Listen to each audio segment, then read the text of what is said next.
먼저 쟁점 중에 하나가 이 천공이 발견됐다는 겁니다. 이제 국가수의 부검을 보니까 천공이 발견됐다는 것인데 그러면 이제 상처가 생겼다는 거죠, 장에. 천공이라는 건 어쨌든 구멍이 났다는 건데요. 그렇죠.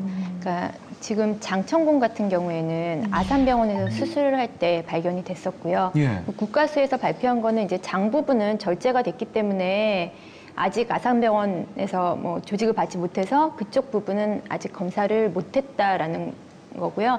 심낭에는 천공이 발견됐다라는 부분인데 심낭 천공은 사실 지금까지는 아무도 알지 못했던 사실이고 국가수 발표를 통해서 처음으로 알게 된 사실입니다. 예. 그 심낭이라는 게 심장에 있는 네, 심장을 둘러싸고 있는 막인 막이죠. 거죠.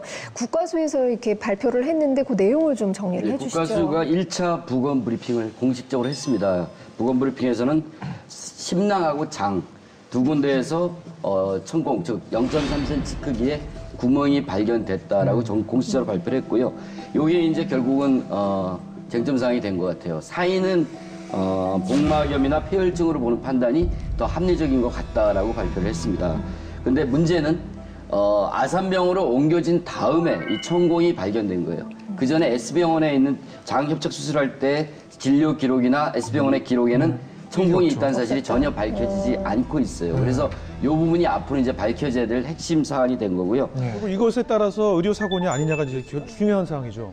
국가수 부검 결과를 보면 그 심낭 안에서 음식물까지 발견이 됐다는 거거든요. 그러니까 상당히 오래 이게 있었던 거고, 근데 가장 큰 문제가 심정지가 왔을 때 심폐소생술을 하잖아요. 근데 이제 그 나중에 보니까 아예 그 심낭에 구멍이 뚫려 있어서 그 안에 물이 차 있었기 때문에 말하자면 물이 차 있는데 심장 마사지를 해도 별로 소용이 없는 이제 상태였다는 거예요, 심폐소생술이. 그래서 아마 그 심낭의 천공이 언제 생겼느냐, 왜 생겼느냐. 이제 국가수는 뭐라고 얘기했냐면 이거는 자연적으로 생기기는 어렵고 그렇죠. 의인성에 의해서 사람에 의해서 생겼다라고 일단 소견을 발표를 했거든요. 네. 그래서 그 심낭 천공이 문제를 밝히는 가장 핵심 키가 아닐까 생각이 듭니다. 근데 이 부분에 대해서요, 그 S병원 쪽의 변호인이 얘기를 하는 건 어떤 거냐면은 본인들은 복부 수술이었기 때문에 심장 쪽은 건드리지 않았다는 거죠. 그리고 심낭 이쪽은 횡격막으로 막혀 있기 때문에 본인들이 복부를 열었는데 심장까지 건드릴 리가 없다는 거고, 그리고 또 한 가지 얘기한 거는 그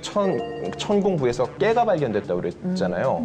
본인들은 퇴원을 할 때 금식과 이런 음식을 함부로 먹어서 안 된다는 거에 대해 분명히 주지를 시켰는데 깨가 발견됐다는 거는 신해철 씨가 뭔가를 그걸 지키지 않고 먹었다라는 얘기를 또 주장을 하고 있거든요. 향후 의료사고에 대한 얘기가 나오면 이 부분이 분명히 분쟁의 소지가 될 것 같아요.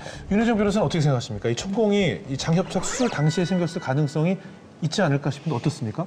소장천공 같은 경우에는 장협착 수술을 했기 때문에 수술 도중에도 생길 수 있고 수술 이후에도 약해진 장 부분에서 천공이 생길 수가 있습니다.